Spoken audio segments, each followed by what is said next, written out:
म्हणतात ना, की राजकारणात खरा कस हा मिळालेलं टिकवण्यात असतो खरा.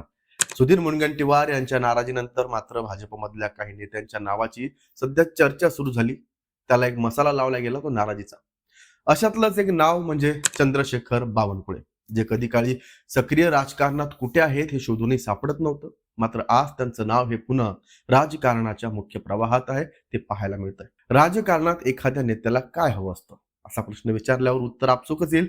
सत्ता, सुख, राजकारणात वर्चस्व आणि नेतृत्वाकडून कौतुकाची थाप. हे सर्व मिळालं की तो धन्यता मानतो, पण या तीनही बाबी एकाच वेळी घडून येणं अवघड असतं. राजकारणात यासाठी दीर्घकाळ द्यावा लागतो, पण काही नेते याला अपवाद ठरतात, म्हणून ते नशीबवान ठरतात. नागपूरचे पालकमंत्री आणि भाजप नेते चंद्रशेखर बावनकुळे हे त्यापैकीच एक. राज्य मंत्रिमंडळात महत्वाचं मंत्रिपद, जिल्ह्यात भाजपला मिळालेलं यश, नगर परिषद निवडणुकांमध्ये आणि त्यासाठी खुद्द मुख्यमंत्री देवेंद्र फडणवीस यांनी त्यांचं केलेलं कौतुक.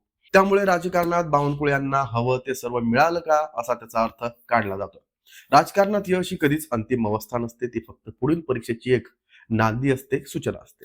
नागपूरचे पालकमंत्री चंद्रशेखर बावनकुळे यांचा सध्याचा प्रवास पाहता सत्ता, संघटनात्मक वर्चस्व आणि नेतृत्वाची दाद ही तीनही सूत्र त्यांच्या हातात एकत्र आलेली दिसतात. 2019 मध्ये उमेदवारी नाकारल्यानं ज्यांच्या राजकीय अस्तित्वावर प्रश्नचिन्ह निर्माण झालं होतं, त्याच नेत्याला 2024 मध्ये केवळ मंत्रिपदच नाही, तर जिल्ह्यातल्या भाजपच्या विजयाचं प्रमुख शिल्पकार म्हणून गौरवलं जाणं हा राजकारणातल्या अस्थिरतेचा एक उत्तम नमुना जो आहे तो दर्शवतो. नागपूर जिल्ह्यातल्या स्थानिक स्वराज्य संस्थांच्या निवडणुकांत भाजपला मिळालेलं यश हे केवळ आकड्यांचं राजकारण नाहीये, हे समजून घ्या.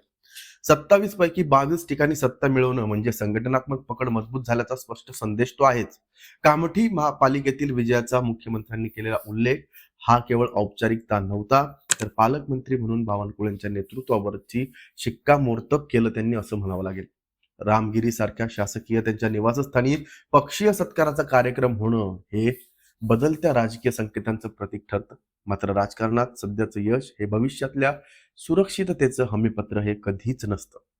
भाजपच्या अंतर्गत राजकारणाचा इतिहास पाहता कालपर्यंत प्रभावी असलेले नेते अचानक बाजूला पडल्याची उदाहरणं नवी नाही आहेत. आपण सुधीर मुनगंटीवार हे बघतोय सध्या उदाहरण, एकनाथ खडसेंचं जुनं उदाहरण झालेलं आहे. एकीकडे नितीन गडकरी यांचे कट्टर समर्थक म्हणून ओळख असलेले बावनकुळे आज मुख्यमंत्री देवेंद्र फडणवीस यांचे विश्वासू मानले जात आहेत. हा बदल म्हणजे केवळ व्यक्तिनिष्ठा नाही, तर राजकीय हवेचा अचूक अंदाज घेण्यात बावनकुळे हे कुठेतरी प्रभावी ठरलेत. त्यामुळे मतदारसंघातील वाद, कुटुंबाशी संबंधित प्रकरणं आणि विरोधकांकडून होणारे आरोप हे सारं त्यांच्या वाट्यातले काटे अजूनही पूर्णपणे दूर झालेले नसताना त्यांनी एवढं काही कमावणं सोपी गोष्ट नव्हतीच. आतापर्यंत प्रत्येक संकटातून ते बाहेर पडले असले तरी सत्ता जितकी माणसाला वर नेते, तितकीच अपेक्षा आणि त्यानंतर लोकांचं लक्ष जे आहे ते तुमच्याकडं केंद्रित होत जातं. आज बावनकुळे यांना हवं ते जवळपास सर्व मिळालंय, पण राजकारणात खरा कस हा मिळालेलं टिकवण्यात असतो. जिल्ह्यातलं वर्चस्व राज्य पातळीवर प्रभावात रूपांतरित होणं आणि सत्ता सांभाळताना संभाव्य अपघात टाळता येणं हे महत्वाचं असते. यावरच राजकारणाची पुढची प्रवासाची दिशा आहे ती ठरणारी असते. बावनकुळेंनी ही परीक्षा कुठेतरी पास केल्याचं चित्र आहे. गडकरींचे विश्वासू कधी काळचे त्याच फडणवीसांचे इतके जवळचे झालेत, हेच त्यांना राजकीय हवेच्या वातावरणाचा आलेल्या अंदाजातून आपल्याला स्पष्ट होतं. तुम्हाला बावनकुळेंच्या या विश्लेषणाबद्दल काय वाटतं आम्हाला कमेंट करून नक्की सांगा. पाहत राहा लेट्स ऑफ मराठी.